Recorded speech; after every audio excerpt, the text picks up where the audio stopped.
Hi everyone, my name is doctor Kamaljeet Kaur and आप सबका स्वागत है हमारे अपने इस finish institute of hospitality and wellness के यूट्यूब चैनल में। हमारे आज के इस पॉडकास्ट के सीरीज में और इस एपिसोड में पॉडकास्ट के इस एपिसोड में हमने आमंत्रित किया है प्रभुनाथ शाही जी, जो पर्यावरण के सेवक, मैं ये कहूंगी कि पर्यावरण के लिए काफी काम कर चुके हैं और हमारे अपने देखा होगा कि पिछले कई एपिसोड्स में उन्होंने पर्यावरण के संरक्षण और संवर्धन के लिए काफी जानकारी हमारे दर्शकों को, हमारे सब्सक्राइबर को काफी लाभकारी जानकारी दी है। लेकिन आज के अपने इस पॉडकास्ट के एपिसोड में हम शाही जी से बात करेंगे उनके व्यक्तिगत जीवन का संघर्ष और उनकी भविष्य की योजनाओं के बारे में।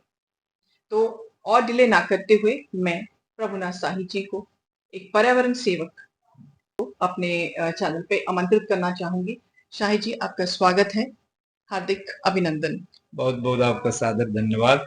और इसी के साथ आपके चैनल का जो फिनेस चैनल के माध्यम से आप बहुत सारी चीज़ें लेके आ रही हैं, डाइट, नेचुरोपैथी, वेलनेस, बहुत सारी, कितनी मैं गिनती करूं, उसके लिए आपको साधुवाद। और मुझे लगता है कि आप आने वाले टाइम में भी बहुत अच्छा समाज को देने वाली हैं चीज़ें, जिससे कि हम सभी अपने आप को गौरवान्वित महसूस करेंगे। और आज आपने अपने चैनल पे आमंत्रित किया और टॉपिक भी आज आप अभी बताएंगे लोगों को कि आपने मेरे व्यक्तिगत जीवन के ऊपर बुलाया है। तो मैं कोशिश करूंगा कि जो भी आपके प्रश्न होंगे उसको अच्छे ढंग से हम जवाब दें, कि उससे लोग अगर कुछ प्रेरणा ले सकते हैं, कुछ उससे सीख समाज को जा सकती है, तो हम दोनों की एक बहुत बड़ी उपलब्धि होगी और हम उन लोगों के धन्यवादी होंगे जो इस इंटरव्यू को देखेंगे, इस बातचीत को देखेंगे और इससे कुछ समाज के लिए सकारात्मक चीजें लेने की कोशिश करेंगे। जी, जैसा कि आप, हमारे पिछले एपिसोड में भी हमने काफी डिस्कशन किया था एनवायरनमेंट के ऊपर, लेकिन जैसे मुझे अभी कुछ दिनों पहले अभी आपके बारे में कुछ जानकारी प्राप्त हुई, जिसमें कि मुझे ये जानकर बहुत ही दुख हुआ और बहुत ही सहानुभूति भी आपके प्रति हुई कि जैसा कि आपकी जो माताजी थे, आपके जब आप पैदा हुए थे, कुछ महीनों बाद ही उनका देहांत हो गया था, उनका स्वर्गवास हो गया था। तो ये एक बहुत ही दुखद घटना है। तो एक फिर भी आपका जो चैलेंज है, क्योंकि माँ का हर हर मनुष्य और कह सकते हैं कि हर एक बच्चे के जीवन में माता का बहुत बड़ा योगदान होता है, बहुत सपोर्ट होता है। तो जब मैंने आपके बारे में ये सुना और आपका जो संघर्ष है, उसके बावजूद भी आप अपने जीवन में आगे बढ़ते रहे। हम आगे भी डिस्कस करेंगे आपके जीवन के बारे में, कैसे आप वायुसेना से कनेक्ट हुए और कैसे आपका, जो हम ऑडियंस हैं या सब्सक्राइबर्स हैं, जो हमारे श्रोता हैं, वो ये जानते हैं आपका जो एनवायरनमेंट के साथ जो काम करना, जो आपका कार्य चल रहा है।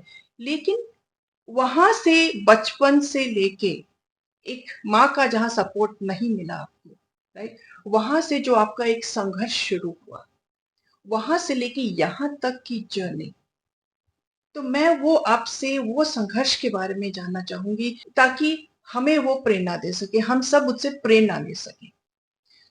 जी, बहुत बहुत आपका पहले धन्यवाद। आपने फिर मेरे चेहरे पे भी भावुकता ला दी। लेकिन मैं शुरुआत करूंगा कि जननी जन्म भूमिश्च, जननी जन्म भूमिश्च स्वर्गादपि गरीयसी।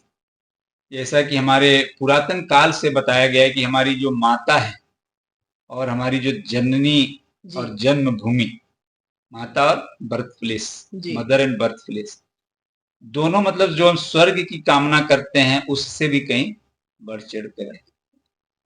लेकिन मेरे जीवन में ऐसा कुछ होता है कि मेरे जन्म के चंद महीनों में माँ का चला जाना, शायद मैं माँ का फेस भी नहीं देख पाया, लेकिन कहीं ना कहीं उनका आशीर्वाद मेरे साथ है और मैं दर्शन करता रहता हूँ। जी क्योंकि आप आश्चर्य करेंगे कि माँ जाने के पहले मेरे को किसके हाथों में सौंपती है। तो बहुत सारे ऑडियंस को पूछूंगा तो पता नहीं उनका क्या आंसर आएगा, लेकिन उनको भी किस पे विश्वास था? अपने माँ पर। क्योंकि माँ इतना छोटा शब्द बोलने में है, लेकिन उसका वर्णन करें, एक्सप्लेन करें तो बहुत बड़ा हो जाता है। उनको और किसी पे विश्वास नहीं था, उन्होंने मेरे को अपने पिता के घर में भी, मेरे पिता के घर में भी नहीं छोड़ा, वो अपने माँ की गोद में मेरे को उन्होंने दिया। क्या बात है। आपको पता होना चाहिए कि मेरे जन्म से पहले, जबकि दोनों परिवार हमारे गोपालगंज जिले बिहार के संभ्रांत परिवार थे, सब कुछ था। हमारे पिता भी काफी पढ़ने लिखने वाले लोग थे। हमारे दादाजी जयराम साई जी का काफी नाम था, बहुत सामाजिक कार्य उन्होंने किया है उस इलाके के लिए। लेकिन उसके बावजूद भी किसी तरह करके मेरी माँ मेरे ननिहाल आ गई, मेरे बर्थ से कुछ महीने पहले। और शायद वहां पे चर्चा थी, उनकी कुछ शारीरिक प्रॉब्लम्स आ रही थी। तो आपको पता है कि उस टाइम 70s के टाइम में इतने सारे सिस्टम मेडिकल की भी गाँव में तो उपलब्ध थी नहीं, आप सक्षम थे तब भी नहीं मिल पाती थी। और हम लोग बहुत सारे धार्मिक और उसमें एक सनातन परंपरा वाले परिवार से आते, तो वहां पे देखी जाती, जैसे कुंडली दिखा लिया, जोशी को दिखा लिया। तो बहुत सारे ज्योतिषियों ने बताया भी था कि जो 1973 1973 की जो मकर संक्रांति, जो हम अपना लोहरी मनाते हैं, तो लोहरी और दूसरे दिन मकर संक्रांति होती है हमारे यहाँ। तो उसका उन्होंने कुल बोला था कि यह डेट थोड़ी इस बच्ची के लिए बहुत खतरनाक है। तो हमारी नानी भी बहुत चिंतित थी। और मेरी माँ का नाम था आशा और मेरी नानी का नाम था फुल सुंदर। क्या बात है। तो आशा ने फिर अपने बच्चे को आशा फुल सुंदर के हाथों में दिया। और जैसा उस पंडित ने बताए थे, मकर संक्रांति के दिन ही रात में 2, ढाई, 3 बजे उनको दर्द होता है और हार्ट की प्रॉब्लम होती है। डॉक्टर लाते जाते उनकी डेथ हो जाती है। और उसके बाद मेरी सारी जिम्मेदारी नानी और हमारे नाना, क्योंकि मेरे मामा बहुत छोटे थे, अभी वो 11th के स्टूडेंट थे और घर से बाहर अच्छे स्कूल में पढ़ रहे थे। तो लेकिन उनकी शादी वो 15-16 साल में करा दी गई थी, क्योंकि हमारे नाना भी बीमार रहते थे। तो सोचिए, बहुत सारे लोग थे घर में काम कर, लेकिन अपने परिवार में 3-4 मेंबर ही थे। और जब डेथ हो रही है, वो भाई नहीं है जो मेरे मामा, और उस बहन उनको कितनी प्यार करती है, वो जाने के पहले भी उनको बार बार याद करती है। उसके बाद जब नानी के हाथों में आता हूँ, मेरे को क्या पता था, मैं तो कुछ महीनों, मतलब गिनती के दिन का बच्चा था। लोगों को चिंता थी इलाके में कि बच्चा बचेगा कैसे। नेचुरली होता है, जैसे पिता के घर से भी लोग आते हैं, बट मेरी नानी देती नहीं। वो बोलती है कि मैं कुछ नहीं चाहिए आपका, आप सब ले जाओ, जो भी आपने दिया है मेरी बेटी को सब ले जाओ, लेकिन ये बच्चा यहाँ रहेगा। मैं उनके हाथों में पलता बढ़ता हूँ और मैं अपना गुरु उन्हीं को मानता हूँ। मैं अपना गुरु, और वो तो बाद में मैंने होश संभाला होगा तो मेरे को पता चला होगा कि मेरी माँ नहीं थी या नहीं है, लेकिन मेरे को क्या अनुभव हुआ, मेरे को कभी फील ही नहीं हुआ। भागते रहे, दौड़ते रहे, पढ़ते रहे, और इतना सात्विक और धार्मिक परिवार था। लेकिन हुआ एक और अनहोनी, थोड़े ही दिन में उस बेटी के डेथ को मेरे नाना सह नहीं पाए। और मैं जब तक अच्छे से होश भी नहीं संभाला हूं, तब तक मेरे नाना भी चले जाए। अब मेरे मामा आते हैं और बाकी जिम्मेदारियां सारी मेरी नानी संभालती हैं। परिवार में किसी चीज की कमी नहीं है, सब कुछ है। इतने लोग काम करने वाले, इतने लोग सपोर्ट करने वाले। और आपको पता है कि उस टाइम खेती की प्रधानता थी, खेती की सारी सुविधाएं हैं, सब कुछ है। दूसरों को आप खिलाने की क्षमता रखते हैं, लेकिन आपके परिवार में लोगों की कमी है। फिर अपने नानी के मार्गदर्शन में मैं आगे बढ़ता हूँ, पढ़ाई शुरू होती है। और बहुत धार्मिक प्रवृत्ति की थी। उनके टाइम में कोई गांव में ऐसा नहीं कोई भूखा सो जाए, कोई ऐसे रह जाए। और घर में कोई भी कमर्शियल एक्टिविटी नहीं थी, जो भी चीजें आती है समाज के लिए होती है। उस टाइम 5 एकड़ जगह देकर के वो लेडी एक बहुत बड़े संस्थान की स्थापना कराती है मेरे नाना के नाम पे, जो आज श्री बलदेव इंटरमीडिएट कॉलेज है इस इलाके में। क्योंकि उस इलाके में उस टाइम बच्चियों के लिए कोई बड़ा स्कूल नहीं था, उन्होंने खुलवाया। ऐसे ऐसे काम किए। और वहां से मेरे को छोटे पे ही 9-10 साल से भी कम का मैं था, तब उन्होंने बड़े सारे धार्मिक तीर्थ जैसे आज कुंभ में लोग जाते हैं, मैं उस टाइम उन्होंने मेरे को इलाहाबाद और अयोध्या बनारस सारी जर्नी करा दी, सब कुछ दिखा दिया। तो मेरे अंदर उसी टाइम से ये जो धार्मिकता और जो मैं वसुधैव कुटुंबकम की बात करता हूँ, ये भी आ गया। उस टाइम मेरे हाथ पे जब मैंने होश संभाला था, तो मेरे नाना तो नहीं थे, बट उनके संदूक से, उनके टेबल से मुझे कल्याण मैगजीन मिलती थी। आपको पता होगा गीता प्रेस है, कई बार आती है कि वो कल्याण मैगजीन बंद होने वाली जी, आप सब्सक्राइब कर लो। वो मैगजीन उस टाइम हमारे यहाँ रेगुलर आती थी। तो उनके बहुत सारे किताब और कल्याण में बहुत अच्छी अच्छी चीजें, आपको सदप्रेरणा देने वाली कहानियां होती हैं। तो मैं बचपन से पढ़ता रहा। मैं 6वीं 7वीं में था तब मैं गीता का पाठ कर करके लोगों को सुनाता रहा, क्योंकि हमारे यहाँ धार्मिक लोगों का आना लगा ही रहता है। तो ये सारी चीजें वहां से सीखने को मिली कि आज तक वो कंटिन्यू है। अभी मैं 50+53 ईयर्स हो गया, लेकिन इतनी सारी यात्रा करने के बाद जो मंत्र मेरे नानी ने दिया, उसके बाद मेरे मामा और मामी ने जो एक मेरे को मार्गदर्शन दिया, रास्ता दिखाया, उस पे चलते रहे। हाँ, उस दौरान बहुत सारी ऐसी घटनाएं हुई जो मेरे जीवन को झकझोर दी, और कई बार वो रुकावटें भी बनी, लेकिन मैंने सामाजिक दायित्व को महत्व दिया, पारिवारिक दायित्व को महत्व दिया। और इस बीच में छोटा सा एक चीज बोलूंगा कि इस बीच में घटना हुई जब मेरे भाई 21 साल की उम्र में उसकी हत्या होती है, निर्दोष बच्चे की। वह हमारे जीवन का एक और टर्निंग पॉइंट था, और वहां से बहुत मैं निराश हो गया था। इवन धर्म से मेरा आस्था खत्म होने लगी थी। लेकिन आप जानते हैं कि हम लोग सात्विक लोग हैं, तो कहीं ना कहीं फिर जुटते हैं। तो इस तरह की चीजें भी आई झकझोरने वाली, कि जब मैं माँ के दुख से बड़ा तो कोई है नहीं, लेकिन मैं तो जब मतलब होश में भी नहीं था, तब मैंने माँ को खोया था।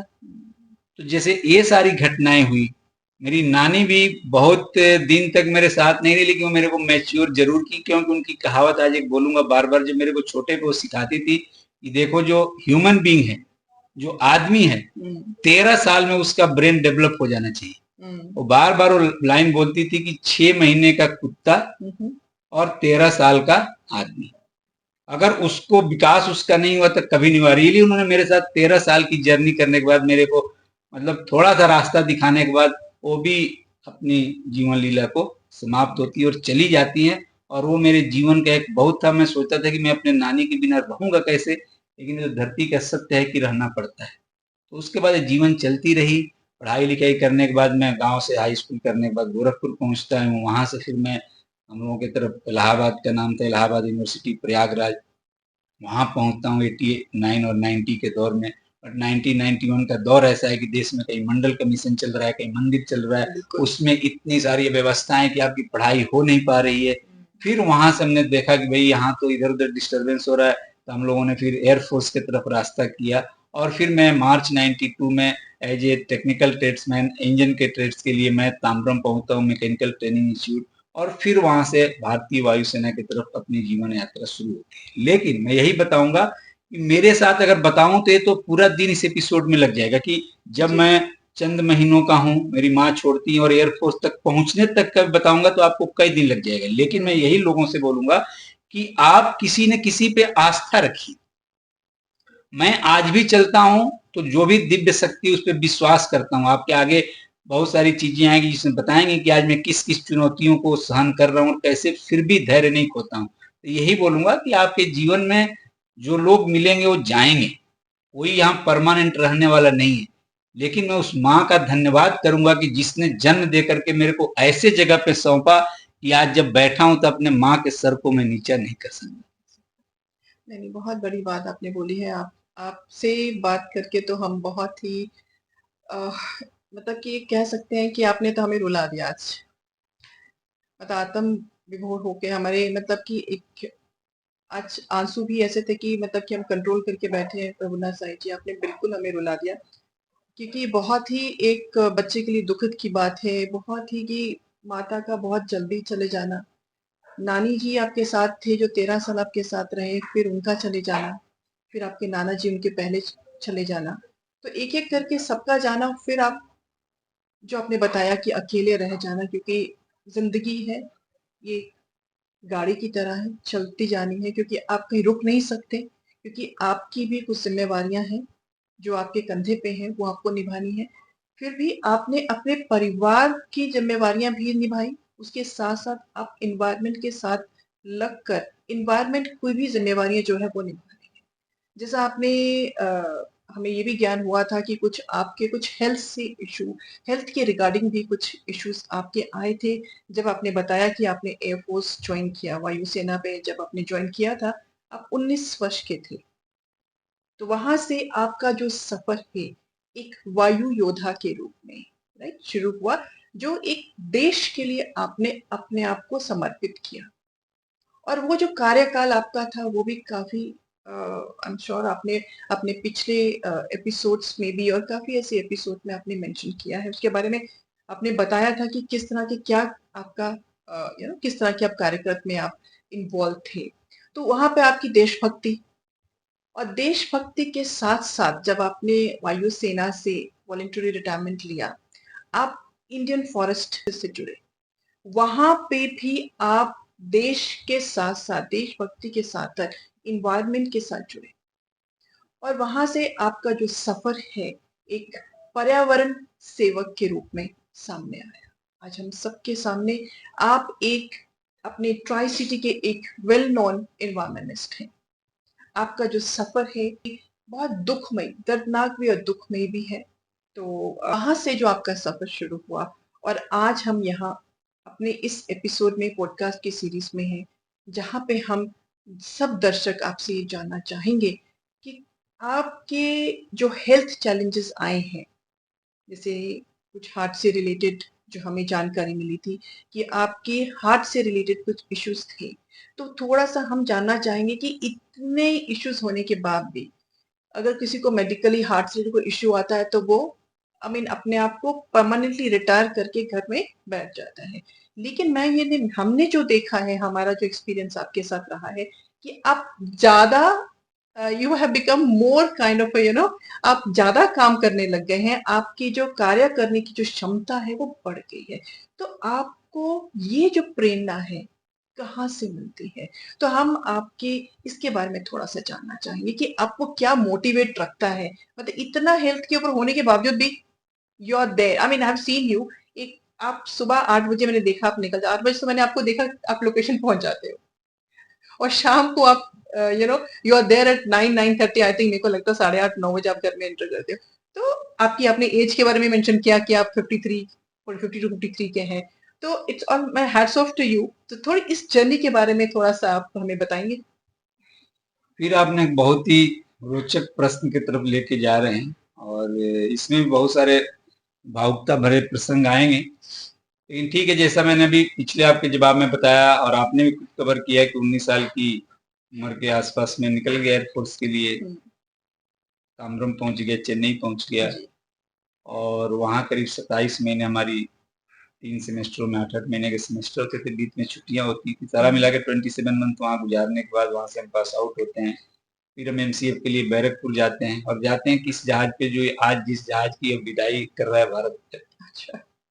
मिग 21। मिग तो 21 हमें जो ओके। जहाज मिला था, हमें फाइटर स्ट्रीम मिला था, टेक्निकल में हम थे, इंजन हमारा पे काम करना था, तो बहुत लंबा ट्रेनिंग होता था, बहुत सारी एग्जाम्स होते थे। तो हमें जो मिला वो मिग 21 टाइप 75 मिला था, जिसका ओके। लेटेस्ट वर्जन अभी बाइसन फेज आउट हो रहा है। जी, जी, जी।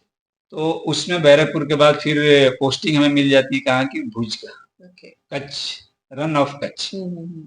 तो वहाँ पे सोचिए पाकिस्तान और इंडिया का बॉर्डर है और जाते ही 21-22 साल के बच्चों का होता है किस तरह का नज़ारा, कैसे पढ़ने लिखने वाले बच्चे, और वहाँ जाके फिर और जाते ही जो पहला एक्सरसाइज मिलता है, कहाँ है, जैसलमेर ठंडियों में, वहाँ कंबाइन एक्सरसाइज है। तो बहुत सारी चीज़ों को देखने का अनुभव हुआ और उसके हुँ, बाद 4-5 साल वहाँ लगाने के बाद फिर अगली पोस्टिंग होती है हमारी श्रीनगर के लिए, ओके, 51 स्क्वाड, ठीक है। क्योंकि दूसरा एक इम्पोर्टेंट प्लेस है इंडिया पाकिस्तान दोनों के लिए। हुँ, लेकिन उसी बीच में कुछ घटनाएं होती है जो मैं पीछे जिक्र किया था अपने मेरे भाई का, वो घटना हो जाती है और उसकी वजह से मैं पोस्टिंग चेंज कराता हूँ।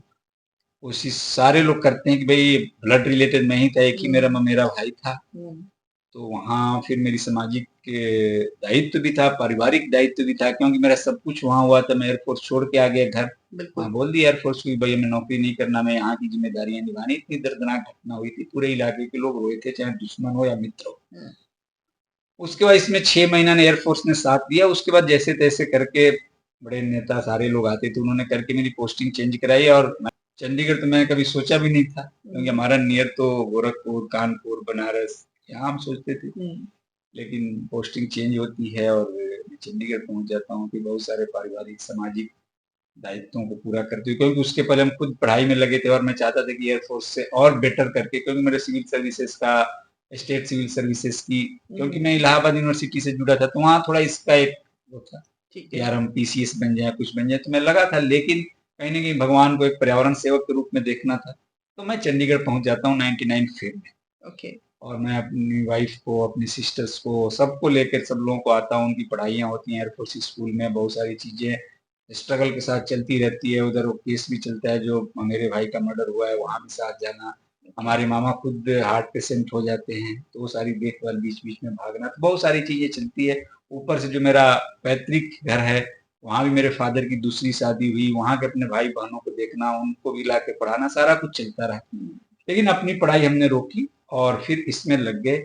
उसके बाद शादी हो गई थी, बच्चे होते हैं, बच्चों के बाद फिर आगे अब मैं देखता हूँ कि भाई और इसी में ग्रोथ किया जाए। बाहर तो निकल नहीं पाए, तो आपको पता है कि एयरफोर्स में फिर एक एयर क्रू की लाइफ होती है, उसमें मैं क्या कर सकता हूँ टेक्निकल ट्रेड से, तो मैं फ्लाइट इंजीनियर के रूप में जाता हूँ।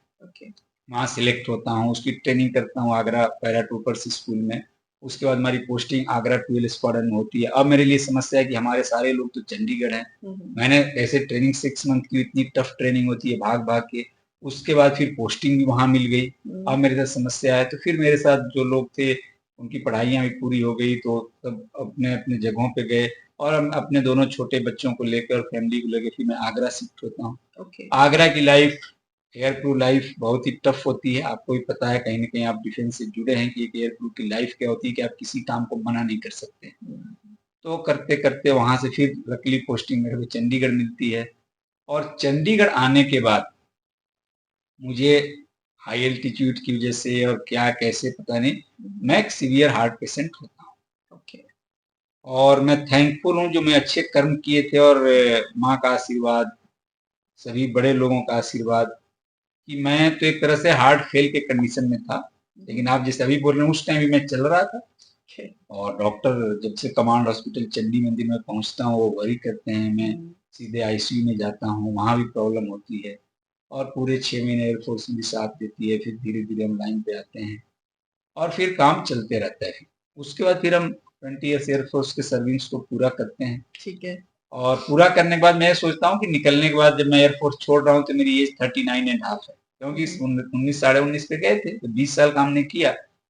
और मेरा यही था कि बीच में उधर हमारे मामा भी बीमार लगने लगे थे, तो हमें कुछ नहीं चाहिए, हमें उस जीव जगह से प्यार है, उस जगह ने सब कुछ दिया था और दिया है, तो हमें उससे बढ़कर कुछ था नहीं। क्योंकि लोग जाते हैं पिकनिक मनाने, फर्स्ट जन मनाने, न्यू ईयर मनाने, मेरे को जितना टाइम मिलता था मैं उस जगह के लिए भाग के जाता था। तो यहाँ पे आपने एयरफोर्स से वॉलंटरी रिटायरमेंट लिया? हाँ, एयरफोर्स में क्या होता है कि अगर आपको छोड़ना है तो आप एक्सटेंशन नहीं लेंगे, तो आप 1-2 साल पहले ही आपको अनविलिंगनेस देना होता है। ठीक, लगभग 1.5-2 साल तो देते हैं। उसमें बहुत सारी आपको कन्विंस किया था कर लो, बट आप रीजन बताते हैं। तो मैंने डिसाइड कर लिया तो मेरे को जाना है और मेरे को अपने जन्मभूमि पे सर्व करना है। कि जो मैं 20 इयर्स में कन्याकुमारी से लेकर कश्मीर तक, क्योंकि मैं सबसे पहले मैं तांबम पहुंचा, तो मेरा उल्टा जर्नी शुरू हुआ, कश्मीर टू कन्याकुमारी नहीं हुआ, कन्याकुमारी से कश्मीर हुआ। तो इस डिफरेंट पार्ट ऑफ जर्नी में और एयर क्रू बनने के बाद जब पूरे देश में हम लोगों ने घूमा, विदेश के लोगों से मिले, ज्वाइंट ऑपरेशन में रहे, तो उसमें जो चीजें मिली उसको मैं चाहता था कि अपने यहाँ के लोगों को दिया जाए। जैसे मैंने अपने नानी का, अपने माँ का, अपने मामी का जिक्र तो कर दिया, पर इनके अलावा बहुत सारे वहां लोग थे जिनको मैं सैल्यूट करता हूँ, जिन्होंने मेरे को पालने में, इन्होंने मैं बड़ा करने में अपना समय गंवाया होगा, सपोर्ट किया, या उनके परिवार के लोगों ने किया। आपको पता है आज भी जब कोरोना होता है तो क्या बोलते हैं, बकरी का दूध ले लो।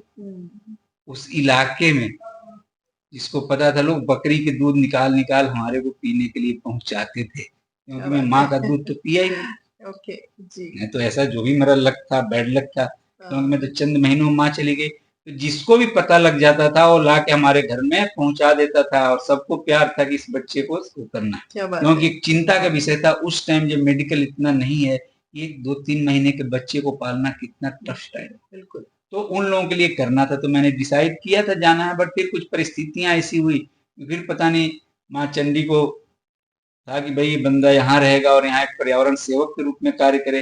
फिर मैं फॉरेस्ट की तरफ आता हूँ। उसके पहले बहुत सारे सामाजिक और धार्मिक कार्यों में मैं लगा था, क्योंकि मैं चाहता नहीं था कि फिर हम नौकरी करें या कमर्शियल काम करें, नहीं तो बहुत सारे चांस मिले। मैं चाहता था कि हम समाज के लिए कुछ दें, क्योंकि बच्चे छोटे थे। लेकिन मैंने सोचा सब हो जाएगा, क्योंकि मैं बार बार बोलता हूँ कि जब आप भगवान में विश्वास करते हैं, आप आस्था रखते हैं, तो आपकी जितनी हेल्थ चैलेंज हो तो सारा चलता रहता है। तो उसके बाद फिर फॉरेस्ट ज्वाइन किए, और फॉरेस्ट के बाद वहां से एक लाइन मिली कि नहीं, अभी हमें पर्यावरण के लिए करना चाहिए। नहीं तो आप भी देखते हैं फॉरेस्ट में लोग बैठे हैं, अपना काम कर रहे हैं, ड्यूटी के बाद घर जा रहे हैं। लेकिन मैंने सोचा कि भाई हम फॉरेस्ट में रह के लोगों के हित के लिए क्या काम कर सकते हैं।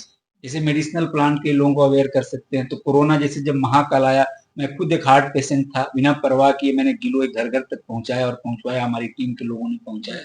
सब कुछ जब बंद हो गया, हमने पेट्रोल पंप पे रख रख के लोगों को गिलोय पहुंचाया, और लोगों की इम्यूनिटी और प्रतिरोधक क्षमता बढ़ाने के लिए काम की। तो ये सब कहीं ना कहीं से शक्ति मिलती है। तो ऐसी अपनी जीवन यात्रा चलती रही। अगर इस तरह के चीजों से लोगों को थोड़ा भी कुछ पॉजिटिव चीजें नजर आएगी, तो मैं उन लोगों का थैंकफुल रहूंगा। बहुत बढ़िया, बहुत बढ़िया। अभी जैसे हम अपने बीच में अपने पिछले एपिसोड्स में भी हमने आपकी फाउंडेशन है जय मधुसूदन जय श्री कृष्ण, इस फाउंडेशन के तहत आपने पौधों का अस्पताल और एक ट्री एम्बुलेंस इसका संचालन आप कर रहे हैं। तो इसके बारे में थोड़ा हम आपसे जानना चाहेंगे कि आपके फ्यूचर की क्या प्लान्स हैं, क्या योजनाएं हैं जो आप अभी आपके पास है। इसका भी आप बता दूं तो थोड़ा सा आपको बैक में ले जाऊंगा, और चर्चा आ जाती है कि जो फाउंडेशन बना है जय मधुसूदन जय श्री कृष्ण फाउंडेशन जी। लोग बोलते हैं बड़ा लंबा नाम है क्या, बट इन नामों से इतना मेरे को प्यार है कि इन नाम को मैं छोड़ नहीं सकता। क्योंकि मुझे भी थोड़ी सी मुश्किल बहुत होती लोगों है। को, बहुत जब मैं बना रहा था, आजकल पता नहीं लोग अजीब अजीब नाम लोगों को मिल जाता है, रखते हैं, बट मैं बोला मेरे को नहीं फर्क पड़ता, क्योंकि ये नाम 3 लोगों को समर्पित है। एक मेरे ग्रैंडफादर, ये थोड़ा सा बता एक मेरे ग्रैंडफादर, मेरे जो दादाजी होते हैं, जिनका मैंने देख नहीं पाया, बट उनका नाम था जयराम शाही, और उन्होंने बहुत उत्तर प्रदेश और बिहार के बॉर्डर पर ऐसे ऐसे रास्ते, ऐसे ऐसे पुल बना दिए कि आज भी लोग पार करते हैं तो याद करते हैं। तो मेरे पिताजी ने कभी बोला था कोई आप संस्था बनाना तो उसमें जय जरूर लगाना। तो मैंने एक बार उन्होंने बोला था तो इसमें 2 बार जय लगा दिए। दूसरा जो मधुसूदन शब्द है, वो मेरे मामा का नाम था, मधुसूदन सिंह, जो नहीं रहे अभी।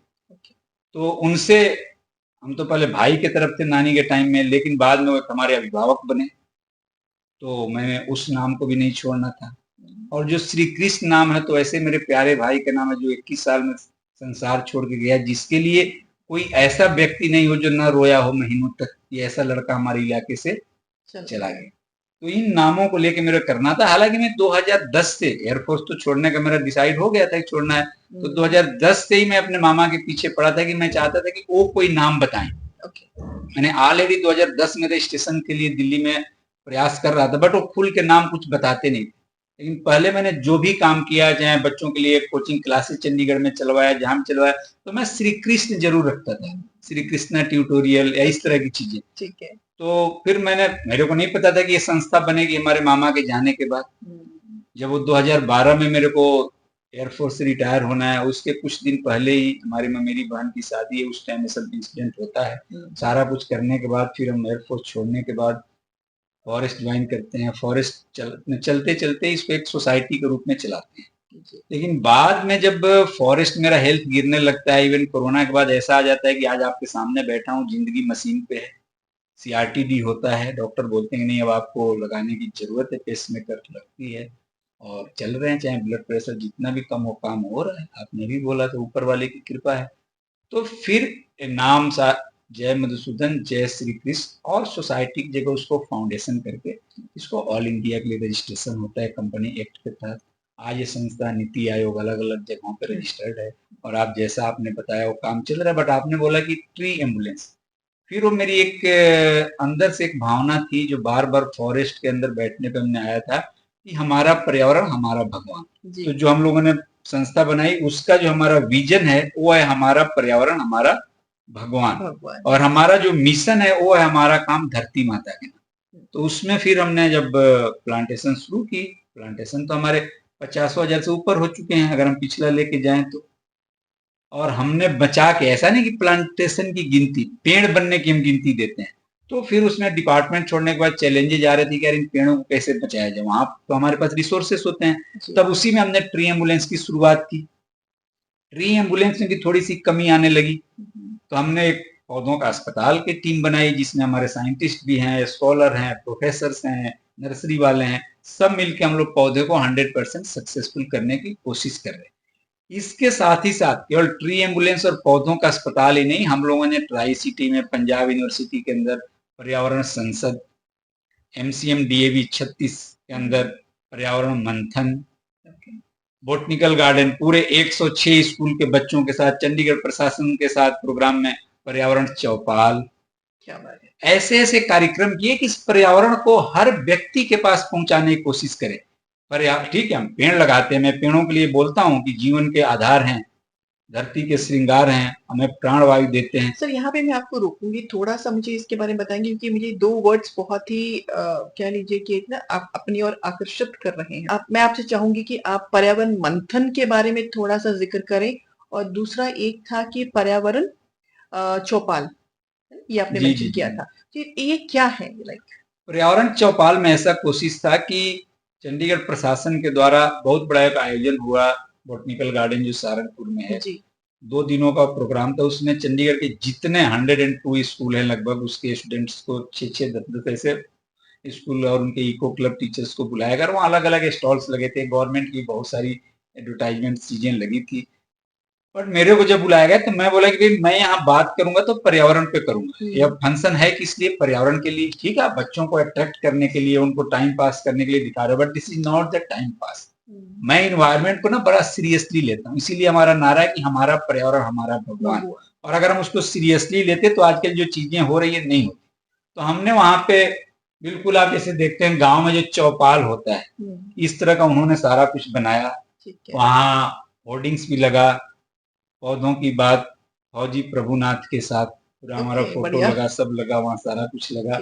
और वहां पे नीचे बैठ के सारे बच्चे ग्रुप में आते थे और उनको एक एक चीजें बताई जाती थी। वहाँ नेचुरल जैसे होता है, पानी का मटका है, चारपाई है, जो भी एक पूरा मतलब उस परिवेश में। इवेंट जब वहाँ चंडीगढ़ के सबसे बड़े प्रशासनिक अफसर, एडवाइजर आए, बड़े बड़े अफसर आए, तब भी हमारा चौपाल चलता रहा। और फिर ये तो छोटे लेवल के बच्चों को हो गया, स्कूल तक के बच्चों को हो गया। अब बड़े बच्चों के लिए हमने सोचा कि उनके बीच एक मंथन वाली चीज ले जाए। और मंथन में क्या होगा, केवल समस्या नहीं, मंथन तब होगा कि उसमें वो समाधान भी दो। बिल्कुल। हमारा क्या है कि हम जब काम करते हैं तो माइंड सेट ऐसा बनाना चाहते हैं कि भाई समस्या तो हर जगह है, फिर आप उसका समाधान भी लेके आओ ना। सुबह उठ के बस मम्मी पापा को मत बोल दो कि आज ये नहीं है, बारिश हो रही है, आज नहीं जा सकता हूँ स्कूल या कॉलेज। अरे बारिश हो रही है तो छतरी लो, रेनकोट लो, जाओ।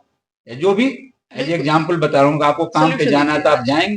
तो मंथन में हम लोग थोड़ा और उसको हाई लेवल पर लेके गए, उसमें से बहुत सारे अच्छे पॉइंट्स निकाले और उसको फिर लेके हम लोगों ने गवर्नमेंट को और आगे प्रशासन को भी। फिर आप शायद रह गए उसमें कुछ आगामी भी आपने पूछा था कि आगामी योजना क्या है। जी जी हाँ, तो आपके क्या प्लान्स हैं? हाँ, तो उसमें प्लान्स तो कई हैं। अभी हम पर्यावरण के साथ साथ हेल्थ इशू पे भी हम लोग जा रहे हैं। इवन कुछ लैंग्वेजेज के लिए भी जा, जैसे संस्कृत लैंग्वेज है, उसमें इतनी सारी चीजें छिपी है। जैसे हमें श्लोक बार बार बोलते हैं, अयम निज परो वेति गणना लघु चेतसाम उदार चैत्या नाम तो बस कुटुंबम। अगर इस संस्कृत के श्लोक के अर्थ को प्रैक्टिकल में अगर जन जन तक पहुंचाया जाए तो क्या विश्व में कोई युद्ध होगा? नहीं होगा। तो इस तरह की चीजें भी हम लेके लोगों के पास जाना चाहते हैं। कोई पेड़ काटेगा? नहीं काटेगा। कोई नदी बंद करेगा? नहीं करेगा। तो उसी क्रम में मैं एक ऐसा प्लेस बनाना चाहता हूँ, एक ऐसा जगह डेवलप करना चाहता हूँ जहां पर कि पर्यावरण की चिंतन हो, पर्यावरण का मंथन हो, पर्यावरण पे बात हो, और केवल बात ना हो, उस पे काम हो। एक ऐसा जगह जहां से एक मंत्र जाए यार कि कथनी और करनी एक रूप होना चाहिए। आज हम जितने धर्म, पुराण, वेद, गुरबाणी सब कुछ पढ़ रहे हैं, लेकिन हमारे में गिरावट क्यों आई है कि हमारी कथनी और करनी एक रूप नहीं है। तो मैं चाहता हूं कि पर्यावरण धाम की स्थापना करें। कहीं ना कहीं हमें अल्टीमेट से लाइट बार बार मिल रहा है कि एक ऐसा जगह बनाओ। हो सकता है उस जगह को देख के और सारे विश्व में बनेंगे, अच्छी बात है। जैसे हम एक ट्री एम्बुलेंस शुरू किया तो बहुत सारी ट्री एम्बुलेंस चले, अच्छी बात है, एक ट्री एम्बुलेंस हम सबको थोड़ा सेवा दे सकते हैं। बिल्कुल, बिल्कुल। वैसे ही लेकिन अब बात आती है कि वो पर्यावरण धाम कहाँ बने। ट्री एम्बुलेंस हमने चंडीगढ़ चला दी, पौधों का अस्पताल चला दिया। ठीक है, मैं चंडीगढ़ की धरती से प्यार करता हूँ कि 99 में जिस दुख की घड़ी में है, वहां से हमें चंडीगढ़ ने भी काफी अच्छा रास्ता दिखाया। जी। लेकिन उस दुख घड़ी की तरफ देखता हूँ, जब मैं चंद महीनों का था, मेरी माँ चली गई, तो उस जगह ने मेरे को सब कुछ दिया। अगर मैं 19 साल का नहीं होता तो आज आपके सामने कैसे बैठा होता। तो क्या उस जगह के प्रति मेरा कोई कर्तव्य नहीं है? तो मैं चाहता हूं कि यह जो पर्यावरण धाम बने, वहां पर बने और हमें किसी के आगे कटोरा लेकर ना घूमना पड़े। लोग क्या सोचते हैं कि एनजीओ फाउंडेशन, वो लोग परिचय देते हैं एनजीओ वाले हैं। अरे भाई, एनजीओ का मतलब ऐसा नहीं कि हम आपके पास कोई दौड़ रहे हैं कुछ मांगने के लिए। हम खुद ऐसा डेवलप करना चाहते हैं कि हम समाज को कुछ दे सकें और कुछ लोगों को साथ में रोजगार भी दे सकें, उनकी भी दिनचर्या चल सके। इस तरह का एक टीम बना रहे हैं। तो मैं चाहता हूं कि पर्यावरण धाम का स्थापना, जो मेरा जन्म स्थान है, जो गोपालगंज जिले के, आप गोपालगंज जिले में सुनते हैं तो वहाँ लालू प्रसाद, अभी तेजस्वी यादव, उसी जगह पे उन्हीं का ब्लॉक बनाया हुआ है, फुलवरिया ब्लॉक, जहां पर हमारा जन्म हुआ था। माझा गोसाई, जो बहुत ही पवित्र गणेश भगवान की नगरी है, और हमारा परिवार उस इलाके के लिए क्या क्या किया है। तो मैं चाहता हूं कि एक पर्यावरण धाम मेरे जैसा छोटा प्राणी एक कुछ डेवलप करे, और उसमें मैं अपनी ही जमीन दूं। जो मेरा है वो तो मैं दे सकता हूँ। तो मेरा यही मकसद है कि अगला, और वहां पे हर जाति, हर धर्म, हर तरह के लोग आए, वहां से एक पर्यावरण के संरक्षण और संवर्धन का संदेश पूरे विश्व में जाए। तो भारत सरकार, बिहार सरकार, आप और हम सब गौरवान्वित हों। इस भारत में एक ऐसा भी प्लेस है जिसका नाम है पर्यावरण धाम। तो यह मेरा आगामी सबसे प्रमुख कार्य है, जिसको करने के लिए मैं इस पे आगे बढ़ चुका हूँ। कहीं न कहीं से शक्ति मिल रही है, और माँ चंडी, गणेश भगवान सबकी कृपा रहेगी तो अवश्य पूरा होगा। सब बहुत बढ़िया। ये पर्यावरण धाम की जो बात कर रहे हैं, हमारी भी आपको, हम सब की तरफ से भी आपको हमारी शुभकामनाएं हैं कि आप इसमें सफल हो। और जैसा कि पिछले भी हमने देखा कि कोई ऐसा काम नहीं कि इसमें आप सफल नहीं हुए, क्योंकि आपके साथ एक शक्ति ऐसी है जो आपके साथ साथ चलती है और आपको इस कार्य में आगे बढ़ने की शक्ति भी प्रदान करती है। तो पर्यावरण धाम के इस कार्यक्रम के लिए, पर्यावरण धाम के इस काम के लिए आपको हम सब की तरफ से शुभकामनाएं सर। आगे बढ़ते हुए, जैसा कि शाहिद जी आपने बताया कि पर्यावरण धाम के बारे में हम जिक्र कर रहे थे अभी, और अगर हम अभी बात करें लोकल, आज हम बैठे हैं चंडीगढ़ में, और अभी जो मौसम का जो आप देख रहे हैं कि बहुत बारिश हो रही है, जगह जगह पानी है, रोड्स का, सड़कों का खराब हो जाना, और उसमें काफी ऐसी दुर्घटनाएं हो रही हैं। तो इसके बारे में आप क्या कहना चाहेंगे? देखिए, आपने बहुत अच्छा प्रश्न पूछा है कि हम बड़ी-बड़ी बातें तो करते हुए चले गए, लेकिन जिस शहर में रहते हैं, मेरे को भी चंडीगढ़ में लगभग 26 साल हो गए, जी। क्योंकि 99 में आ गए थे। और शायद जितना टेन्योर मेरा इकट्ठा यहाँ बीता है, उतना सारे जगह को मिलाऊंगा तब पूरा होगा, क्योंकि 20 साल तो घूमते रहे। उसके पहले घर में, फिर उसके बाद पढ़ाई। तो चंडीगढ़ तो एक तरह से सबसे मैक्सिमम स्टेयर, भगवान लंबा रखे, तब तक रखे। तो इस जगह के लिए भी हमें चिंता करना चाहिए। बिल्कुल। और मेरे को लगता है कि जहां तक हम मीडिया में, न्यूज में बहुत सारी खबरें दे रहे हैं कि शहरें स्मार्ट हो गई, हमारी बहुत चीजें स्मार्ट बन गई, तो चंडीगढ़ तो पहले से ही सिटी ब्यूटीफुल में था। खूबसूरत शहर में इसकी गिनती थी, देश ही नहीं विदेशों के। और इसके जो सराउंडिंग दोनों है, जिसको हम ट्राई सिटी बोलते हैं, चंडीगढ़, पंचकूला, मोहाली, तीनों अपने आप में एक अच्छा और बेहतरीन शहर है। रहने के हिसाब से भी, एकोमोडेशन के हिसाब से बहुत ही पीसफुल माना जाता था। लेकिन आजकल जो मेरा मानना है, हो सकता है मेरा व्यक्तिगत विचार कुछ डिफरेंट हो, बहुत लोग मेरे विचार से सहमत न हो, लेकिन मैं बहुत ही नोवेल, मतलब आग्रह के साथ करना चाहूंगा कि जो मेरा 25-26 साल का अनुभव, मेरे को लगता है कि इस चीजों में गिरावट आई है। इसका कारण क्या है कि जो हमारे काम करने के तरीके हैं, या हमारे वर्क का जो स्टैंडर्ड है, हमारे कॉस्ट बढ़ते गए, हमारी लागत बढ़ती गई है, हमारे बजट बढ़ते गए, बट जो काम करने का जो स्टैंडर्ड एक था, यस चंडीगढ़ की सड़कें हैं, ये चंडीगढ़ का रोज गार्डन है, यह चंडीगढ़ का ट्रिब्यून चौक, जहाँ आप दिल्ली की तरफ से आते थे आते थे। और बसों से देखते थे आपके सामने क्या एक चौक दिखता था हरा भरा, क्या आज जो है नहीं है। नहीं। एक मटका चौक के नाम से जो फेमस चौक था, आज वहां पता नहीं आयरन और लोहे के क्या लगा दिए गए, पता नहीं कितने लाख का लगा होगा कबूतरों के नाम पे, क्या उस तरह खूबसूरती वो दे पा रहा है? नहीं। तो ये सारी चीजें समस्याएं, तो अब आता है कि कौन करेगा। हम कभी उस सरकार पे आरोप लगा देते हैं, हम कभी दूसरे पे आरोप लगा देते हैं। तो मैं हाथ जोड़ के विनती करना चाहूंगा इन राजनीतिक लोगों से कि आप एक दूसरे पे आरोप लगाने के बजाय आप अपने समय में अच्छा काम कर लें। चंडीगढ़ में थोड़े से बारिश में हाई कोर्ट और जैसे पॉश इलाकों में गाड़ियां फ्लोट होने लगती है, तो क्यों? क्योंकि सफाई हुई नहीं प्रॉपर। आपने चारों तरफ पेवर ब्लॉक फैला दिया, पानी जो हो रही है बारिश की जाएगी कहाँ? तो ये सारी समस्याएं आ रही है। थोड़े देर के बारिश में पूरे ट्राई सिटी का ट्रैफिक चरमरा जाता है। बिल्कुल। अब मैं थोड़ा सा आता हूँ पेड़ पौधों पे, थोड़ा सा आपका टाइम लूंगा क्योंकि चूंकि मैं एज ए फॉरेस्टर काम किया तो पौधों को बड़ा दिल से रखा।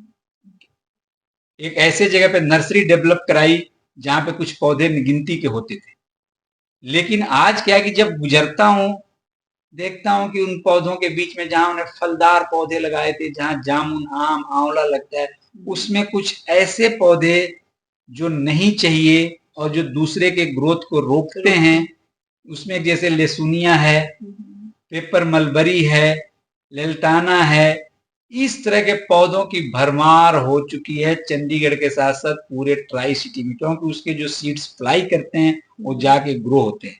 मैं तो सरप्राइज हूं कि जब चंडीगढ़ से कालका वाले रोड पे उधर जाते हैं पंचकूला की तरफ या चंडी माता या शिमला, उधर फॉरेस्ट वालों ने हरियाणा के जो लोग हैं लेसुनिया को पेड़ में काउंट करके और मार्किंग करके दे दिए।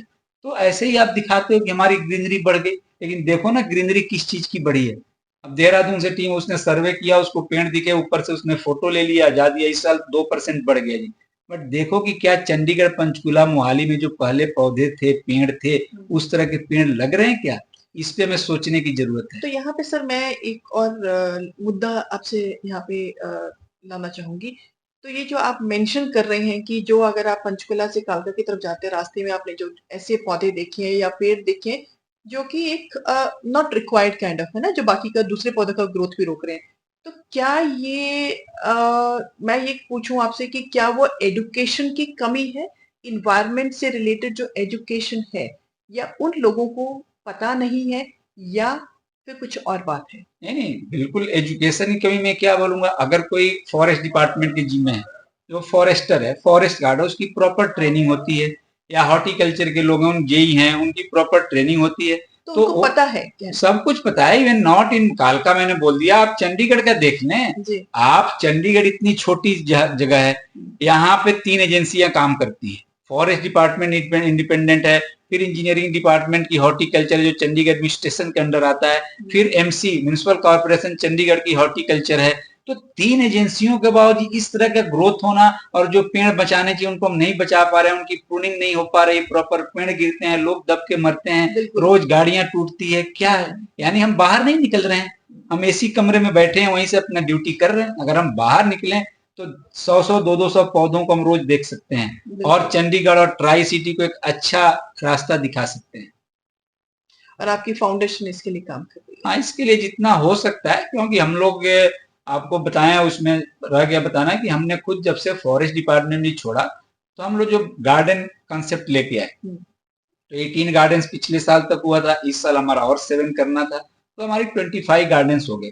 तो अब हमारी जो ट्री एम्बुलेंस है, हम 25 गार्डन पे पहले फोकस करते हैं, उसके बाद जो टाइम मिलता है, किसी का फोन आता है तो उसको भी हम फ्री ऑफ कॉस्ट, हम कोई कमर्शियल कोई पैसे कुछ नहीं, हम जाके जितना हो सकता है उसको गाइड करते हैं, हमारे पौधों के अस्पताल की टीम। लेकिन पहले हमारा प्रायोरिटी है कि हम जो पौधे लगाए उसको पेड़ बनाए, और बहुत सारे पेड़ बन गए और बहुत सारे उसमें फल लग रहे हैं। और इसी को लेकर हम जब पर्यावरण धाम के बाद में आगे उत्तर प्रदेश, बिहार, अलग अलग राज्यों में जा रहा हूँ कि केवल गार्डन लगाने से हमारा काम नहीं चलेगा, हमें इसको गांव तक लेके जाना होगा कि ज्यादा से ज्यादा पेड़ लगे, तब जाके हमारे पहाड़ बचेंगे, तब हमारी मिट्टी का कटान रुकेगी। तो इस पे काम करने की जरूरत है। बहुत बढ़िया सर। अपने ना ये पूरी इनको देख रही थी, मेरे पास बहुत सारे क्वेश्चंस हैं। वैसे मेरी जो लिस्ट है अगर आप देखेंगे तो ये सभी पेजेस मेरे क्वेश्चन ही क्वेश्चन हैं। लेकिन अभी जो मैं आपको लेके जाऊंगी, जैसे कि अभी अगर हम वर्ल्ड वाइड की तरफ आपका थोड़ा ध्यान, वर्ल्ड की तरफ ध्यान लेने जाना चाहूंगी कि अगर हम वर्ल्ड वाइड अगर देखें तो आज की डेट में पूरे वर्ल्ड में कुछ ना कुछ पर्यावरण से रिलेटेड इश्यूज हैं। जैसे अभी हम देख रहे हैं कहीं पे क्लाउड बर्स्ट हो रहा है, कहीं पानी अपनी सीमा तोड़कर वो अपनी जो उसका जो प्लेस है उसको ऑक्युपाई कर रहा है। क्योंकि मैंने कहीं अभी रिसेंटली एक कहते हैं ना व्हाट्सएप पे आपके बहुत सारे मैसेज आते हैं, तो मैंने एक मैसेज में देखा था कि एक रास्ता, मतलब कि नॉर्मल रास्ता है, घर बने हुए हैं, लेकिन अभी एक पहाड़ है, और पहाड़ क्या है कि उसने टूट कर, बिखर कर उसने अपनी सत्ता जमा ली उस रास्ते पे, क्योंकि कभी ना कभी तो वो उस पहाड़ की जगह थी। तो इस पे आप मतलब कि मुझे बहुत दुख भी हुआ, क्योंकि वो जगह जो थी उस पहाड़ की थी, लेकिन आज वो हमने ले ली। तो ये जो आज हमारे सामने, पूरे वर्ल्ड के सामने, ये तो एक छोटा सा इंसिडेंट है जो मेरे सामने आया। तो ऐसे कई इंसिडेंट है जो हम लोगों के सामने आए दिन हमारे सामने आते हैं, और आए दिन हम इससे अवेयर भी होते हैं। तो मैं आपसे ये पूछना चाहूंगी कि ये जो चुनौतियां हमारे सामने आ रही हैं, तो इसके बारे में आपका क्या कहना है? अभी आपने बहुत ही व्यवहारिक प्रश्न उठाया है, जो कि हम सभी के जीवन से, और हमारे जीवन से नहीं, हमारे आने वाली पीढ़ियों से जुड़ा है। कि अगर इसको हमने ध्यान नहीं दिया, इस पे गौर करके काम नहीं किया, तो आने वाले मानव जीवन पे और भी भयंकर खतरा आ सकता है। सर, हमारी रूह कांप जाती है। मैंने देखा वो इंसिडेंट, पानी कैसे अपनी सीमा तोड़कर, मतलब अपने उसने जो उसकी जो जगह थी, उसकी जो पुरानी, कह लीजिए जहां से वो निकला था, उसने उसको ले लिया। उसके साथ साथ जो घर आए, जो सड़कें आई, सबको लेके निकल गया। तो एक बहुत ही रूह कांप जाती है सर। इसकी शुरुआत करते हुए मैं एक लाइन बोल के करूंगा कि यही समय है, सही समय है। यही समय है, सही समय है, पर्यावरण के लिए अनमोल समय है। आओ हम सब पर्यावरण को बचाएं और जीवन को खुशहाल बनाएं। तो हमें सब मिलजुल कर इस पर काम करना। और आपने सही बोला, वर्ल्ड वाइड आपने एक शब्द लिया, वैश्विक, अंतरराष्ट्रीय। क्योंकि पर्यावरण किसी एक व्यक्ति, एक घर, एक गांव, एक कंट्री का काम नहीं है। हवा को आप बांध नहीं सकते। हम बोलते हैं हम पानी को रोक लेंगे, नहीं, हम नहीं रोक सकते। क्या आप रोक, अभी आपने उदाहरण दिया कि पानी तो घर बहा ले जा रहा है, बिल्कुल। पानी तो पता नहीं पुल बहा देता है, तो पानी को क्या हम बांध पाएंगे? नहीं बात। और ये जो 5 तत्व हैं, इसको मैं भगवान बोलता हूँ, भूमि, गगन, वायु, अग्नि, नीर, जो हमारी उंगलियों में, हमारे पिंड में भी, ये 5 तत्व जो गुरुबाणी में बोला गया है, पवन, गुरु, पानी, पिता, माता, धरत, महत, तो इसको हम सीमा के अंदर, जाति और धर्म के अंदर नहीं बांध सकते। बिल्कुल। कबीर जी से लेकर बड़े बड़े लोगों ने इस पे अपनी लाइनें लिखी, अगर बोलेंगे तो पूरा दिन निकल जाएगा। तो आपने बोला है कि चुनौतियां क्या और समाधान। तो अभी देखिए, वैश्विक स्तर पे आपने एक तो पानी का जिक्र किया, तो है, उस पर मैं आता हूँ। उसके पहले आप देखिए, मेरा जो सबसे ज्यादा चिंता का विषय होता है, ये फॉरेस्टर होते हुए, forest fire. Forest fire, okay. जंगलों में आग, वनों में आग, पेड़ों का जलना। आप सोचिए, एक पेड़ को तैयार करने में कितना टाइम लगता है, और एक जंगल को तैयार करने में कितना टाइम लगता है। और आज भारत में नहीं, विश्व स्तर पर मैं देखता हूँ, तो हम पर्यावरण की बात करें तो किसी एक देश की चिंता थोड़े करते हैं।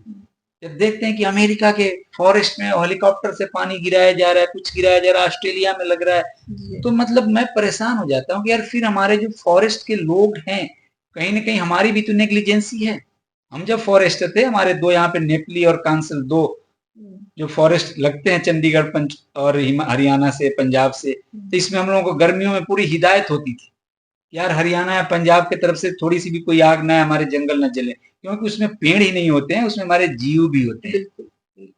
और आप सोचिए, जो पानी की आप बात करें, जंगल है तभी तो पानी आ रहे हैं, तो अगर जंगल ही नहीं रहेंगे तो पानी भी नहीं आएगा, और पानी के पहले तो में ऑक्सीजन ही नहीं आएगा, बहुत सारी औषधियां नहीं आएगी।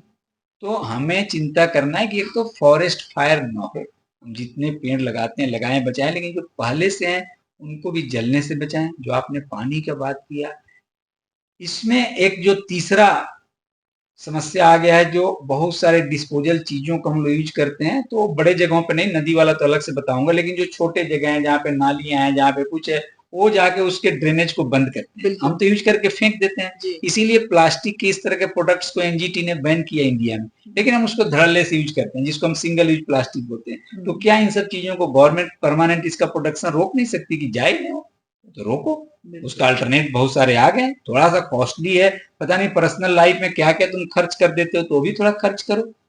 अब आता हूं मैं पानी वाले बात पे। आपने जो बोला, हम लोग चंडीगढ़ में बैठे हैं और यहाँ सटा हुआ शिमला है, हिमाचल के और भी बहुत सारे एरिया है, कुल्लू मनाली है, उत्तराखंड के हैं, केदारनाथ है। तो ये सारी जगहों पे आप जाके देखिए, जब धर्म को आप बिल्कुल पर्यटन पे लेके आओगे, अभी एक हमारी भूख क्या बढ़ गई है, कई सारे टेक्निकल टर्म आते हैं, जीडीपी, टूरिज्म, एम्प्लॉयमेंट दो भाई, पहले भी एम्प्लॉयमेंट था। एम्प्लॉयमेंट को केवल धार्मिक और रिलीजियस चीजों को भी आप टूरिस्ट स्पॉट बनाना चाहेंगे ना, तो फिर आपकी जीडीपी तो बढ़ेगी, लेकिन आपका एक क्यूआई जरूर खराब होगा, क्योंकि एक क्यूआई पहले कोई नहीं सुनता था। अब एक क्यूआई पे हम ठंडियों के दिनों में, कुछ महीनों में ज्यादा ध्यान देते हैं। तो आप ये ध्यान रखो कि आपकी जीडीपी भी बढ़े। किस तरह बढ़े? सस्टेनेबल तरीके से बढ़े, ऐसे ढंग से बढ़े कि हमारे हेल्थ पे, हमारे इन्वायरमेंट पे उसका कुप्रभाव न पड़े, उसका कोई डिसएडवांटेज न हो। नहीं तो फिर तुम एक क्यूआई को लेके चिंता करोगे और घरों में कैद रहोगे, जो होना शुरू हो गया है। आपको पता है दिल्ली में और कई शहरों में कितने दिन स्कूल कॉलेज बंद हो जाते हैं। ये कौन सा तरीका है? जब मर्जी हुआ, फ्लड आ गया, स्कूल कॉलेज बंद कर दो, बच्चे हमारे फंसे रहते हैं। किसकी लापरवाही से आता है? क्यों आता है? इस पे काम करो ना। जिस बिल्डिंग को पानी बहा के ले जा रहा है, हम भी दुख व्यक्त करते हैं, आखिर वो बिल्डिंग बनी कैसे? यहाँ आप देख लीजिए, चंडीगढ़ के साथ खरड़ जाते हुए, वहां देखिए जो वहां से जो पानी निकलने का रास्ता, उसमें कैसी कैसी बिल्डिंगें बन रही है। फिर बाद में लोग कोर्ट में जाते हैं, बनती कैसे है, उसको बनने ही मत दो। बिल्कुल। तो इन सारे चीजों पे हमें काम करना पड़ेगा, और इसको हमें विश्व स्तर पर, और बहुत सारे ट्रैफिक है, उसका जो पेट्रोल डीजल की चीजें हैं, फिर हम जो और लेटेस्ट चीजें लेके आ रहे हैं, वो कितने हमारे इन्वायरमेंट के लिए ठीक है, जैसे सोलर और इलेक्ट्रिकल व्हीकल। इन सारे चीजों पे बहुत गंभीरता से विचार करके इस पे काम करना है, तब जाकर के हमारे पर्यावरण की समस्या और समाधान पर बात होगी। बहुत बढ़िया सर, क्योंकि इसमें हर नागरिक को आई थिंक सोचना पड़ेगा, बिल्कुल, तभी कुछ इम्प्रूवमेंट इसमें हमें देखने को मिलेगी। ये मतलब हर लेवल पे इसमें हमें काम करना पड़ेगा। जैसे हमारे पास अभी समय की बहुत थोड़ी सी लिमिटेशन है, तो मैं यहाँ से समय का ध्यान रखते हुए सर, मैं आपसे बस एक बहुत इम्पोर्टेंट क्वेश्चन आपसे अभी पूछना चाहूंगी कि जैसे आप इतने चैलेंजेस के होते हुए भी, और आपकी जो मेडिकल कंडीशन है, इसको भी ध्यान में रखते हुए, तो फिर भी आपकी जो मूवमेंट है, आपके जो इसकी तरफ प्रोग्रेस है, वो आप चलते ही जा रहे हैं, बढ़ते ही जा रहे हैं। तो बस मैं आपसे ये जानना चाहूंगी कि आपका प्रेरणा का स्रोत क्या है? Who is the source of your motivation? जी, आपने बोल दिया प्रेरणा का स्रोत। यस।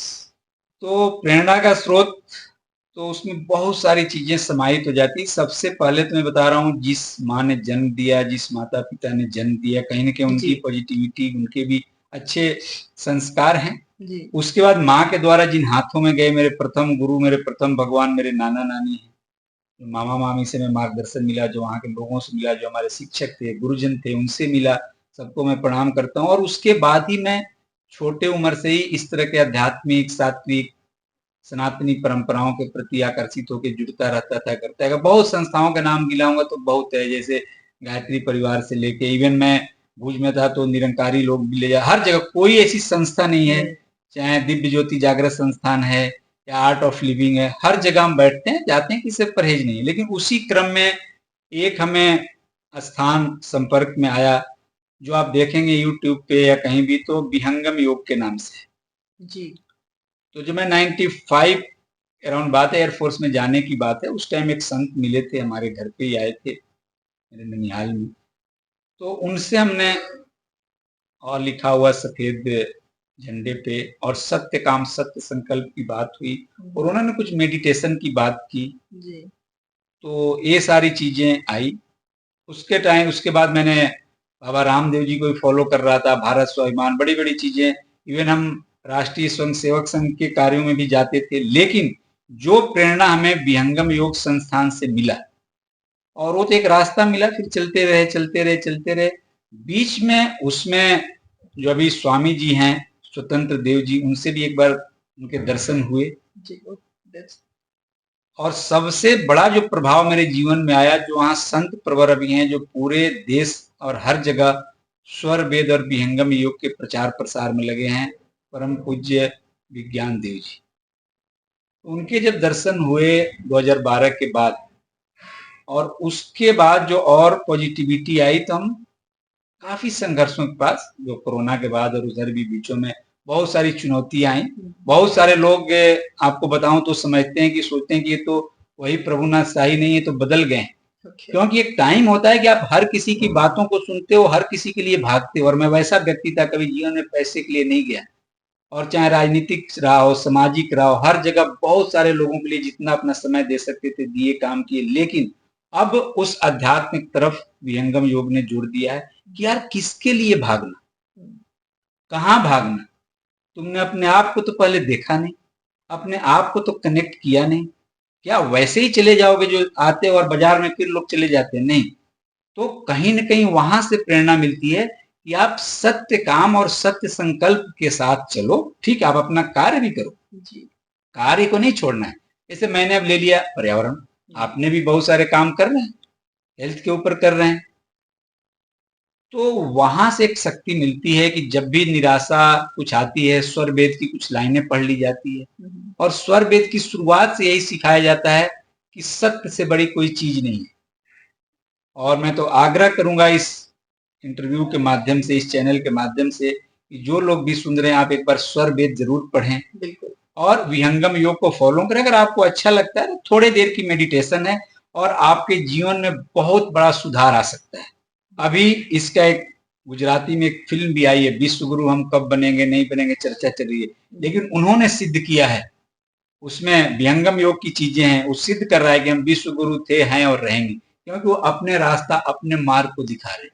तभी वो गुजराती में फिल्म है, जो लोग देखना चाहेंगे देखेंगे, हिंदी में भी आएगी। लेकिन मैं इतना आग्रह जरूर करूंगा कि स्वर वेद पढ़ें, और जो मुझे शक्ति मिलती है कहीं न कहीं उसके माध्यम से मिल रही है, और वो हमेशा अपने आप को सही रास्ते पे चलने के लिए प्रेरित करते हैं।